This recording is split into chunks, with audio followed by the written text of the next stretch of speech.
नमस्कार भक्तों, आपका एक बार फिर से स्वागत है हमारे चैनल भक्ति की शक्ति में। आज के इस वीडियो में हम आपके लिए हनुमान जी की एक पौराणिक कथा लेकर आए हैं। हनुमान जी की पाठशाला। लाजवंती एक विधवा औरत थी। उसका बेटा सुरेंद्र ही उसका सहारा था। लाजवंती सुरेंद्र को बड़ा आदमी बनाना चाहती थी, इसलिए वह लोगों के घरों में काम करती थी, जिससे वह अपने बेटे को पढ़ा सके। एक दिन सुरेंद्र घर आया और माँ से बोला, माँ, तुम कब तक लोगों के घरों में काम करती रहोगी? मुझे अच्छा नहीं लगता। मैं पढ़ाई छोड़कर कुछ काम ढूंढ लेता हूँ।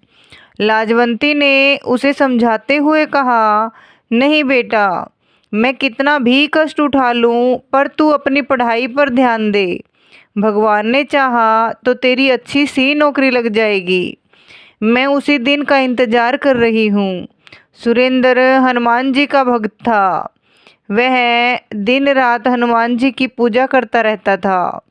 एक दिन वह हनुमान जी के मंदिर में गया और बोला, बाबा, माँ तो बहुत कुछ सुनती नहीं है। आप ही बताओ मैं क्या करूं? आप ही उन्हें समझाओ। वह बजरंगबली के सामने बैठकर बातें करता है। उसे विश्वास था कि बजरंगबली उसकी माँ को समझा देंगे और वह सुरेंद्र को काम करने के लिए इजाज़त दे देगी। इसी तरह समय बीत रहा था। कुछ दिनों बाद सुरेंद्र की पढ़ाई पूरी हो गई। उसके बाद सुरेंद्र नौकरी ढूंढने लगा। वह सुबह उठकर हनुमान जी के मंदिर जाता, उसके बाद नौकरी की तलाश में निकल जाता। पूरा दिन घूमने के बाद वह निराश होकर घर वापस आ जाता था। एक दिन उसे उदास देखकर लाजवंती ने कहा, बेटा, तू इतना परेशान क्यों है? आज नहीं तो कल नौकरी मिल ही जाएगी। बजरंगबली सब ठीक कर देंगे। यह सुनकर सुरेंद्र ने कहा, माँ, मैं चाहता हूँ कि तुम काम न करो, लेकिन अब मुझे नौकरी नहीं मिल रही। यदि कुछ दिन और ऐसा चला तो मैं नौकरी की तलाश छोड़कर मजदूरी करना शुरू कर दूंगा। तब लाजवंती बोली, नहीं बेटा, तू ऐसा बिल्कुल नहीं करेगा। तू कोशिश करता रहे, सब ठीक हो जाएगा। अगले दिन सुरेंद्र फिर नौकरी की तलाश में जा रहा था। तभी उसे उसके पुराने स्कूल के मास्टर जी मिल गए। उन्होंने सुरेंद्र से कहा, बेटा, कहाँ जा रहे हो? मैं तो तुम्हारे घर जा रहा था। यह सुनकर सुरेंद्र ने कहा, नमस्ते मास्टर जी, मैं तो नौकरी की तलाश में जा रहा था। आप बताइए क्या काम था? मास्टर जी ने कहा, बेटा, रामपुरा गांव में एक मास्टर जी पढ़ाते थे। वे अब रिटायर्ड हो गए हैं। उनकी जगह नए मास्टर जी आने वाले थे, लेकिन वे नहीं आ पाए। यदि तुम कल से 3 दिन तक उनकी जगह पढ़ा सको तो मैं हेड मास्टर जी से कहकर तुम्हारी नौकरी पक्की करवा सकता हूँ। सरकारी नौकरी है। तुम्हारी माँ की परेशानी देखकर मैंने बात की है, लेकिन मेरी बात खराब नहीं होनी चाहिए। तुम्हें समय पर जाना होगा और बच्चों को 3 दिन तक अच्छे से हिंदी पढ़ानी होगी। यह सुनकर सुरेंद्र बहुत खुश हुआ। उसने कहा, आपका बहुत धन्यवाद मास्टर जी, लेकिन वह केवल 3 दिन ही क्यों पढ़ाना है?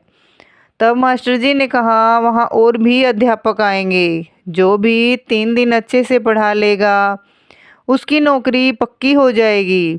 सुरेंद्र ने मास्टर जी को धन्यवाद दिया और घर आकर यह खबर माँ को सुनाई। लाजवंती उसकी बात सुनकर बहुत खुश हुई। सुरेंद्र ने बजरंगबली के सामने बैठकर प्रार्थना की, हे बाबा, मुझे यह नौकरी दिलवा दीजिए। मैं जीवन भर आपकी सेवा करता रहूँगा।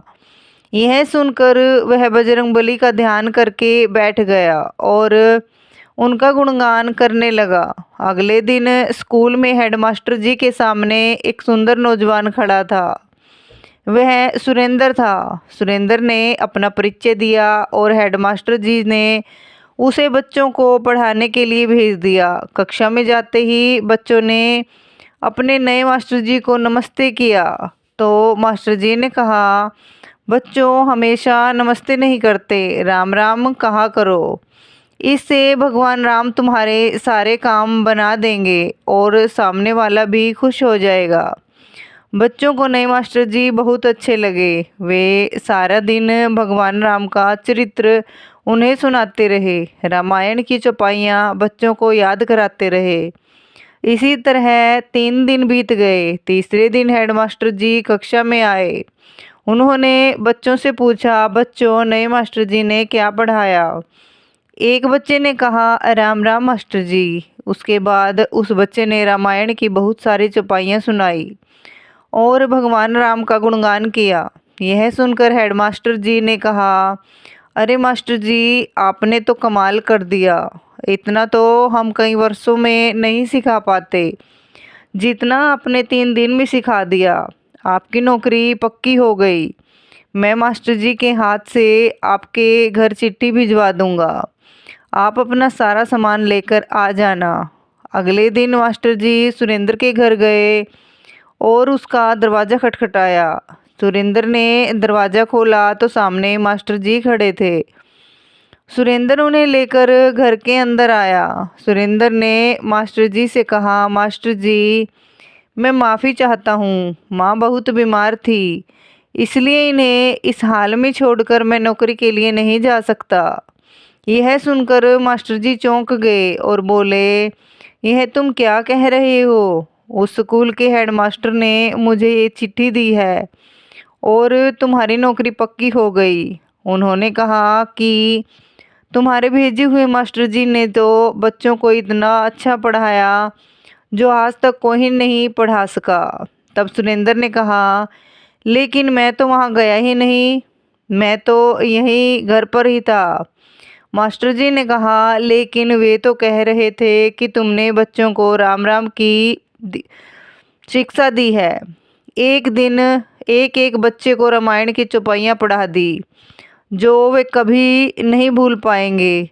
जब तुम नहीं गए तो वहाँ पढ़ाने कौन गया था? तुम्हारी नौकरी तो पक्की हो गई। यह सुनकर सुरेंद्र रोने लगा। उसने कहा, लगता है मेरे बजरंगबली मेरी जगह पढ़ाने पहुँच गए। यह काम केवल वही कर सकते हैं। राम नाम की दीक्षा वही दे सकते हैं। हनुमान जी स्वयं मेरे लिए कष्ट उठाने पहुँच गए। यह कहकर वह हनुमान जी के सामने रोने लगा। तब लाजवंती ने कहा, बेटा, हनुमान जी ने तेरी सारी परेशानियां समाप्त कर दी है। मास्टर जी भी उसकी बात सुनकर दंग रह गए। उन्होंने कहा, बेटा, तुझ पर बजरंगबली की बहुत कृपा है। वे तेरी परेशानी देखकर दौड़े दौड़े चले आए। अब तू उनका नाम ले और कल से नौकरी शुरू कर। अगले दिन सुरेंद्र सुबह मंदिर गया और हनुमान जी के सामने बैठकर ध्यान करने लगा। उसके बाद वह विद्यालय गया और वहाँ अच्छे से बच्चों को पढ़ाने लगा। सुरेंद्र और लाजवंती बहुत खुशी खुशी रहने लगे। सुरेंद्र विद्यालय से आने के बाद सारा समय बजरंगबली का गुणगान करता रहता। जय श्री राम, जय बजरंगबली। तो भक्तों, आपको ये कहानी कैसी लगी तो प्लीज़ एक छोटा सा कमेंट करके ज़रूर बताएं। जय बजरंगबली, जय हनुमान। आपके और आपके परिवार के ऊपर हमेशा कान्हा जी की कृपा बनी रहे। राधे राधे, जय श्री कृष्णा।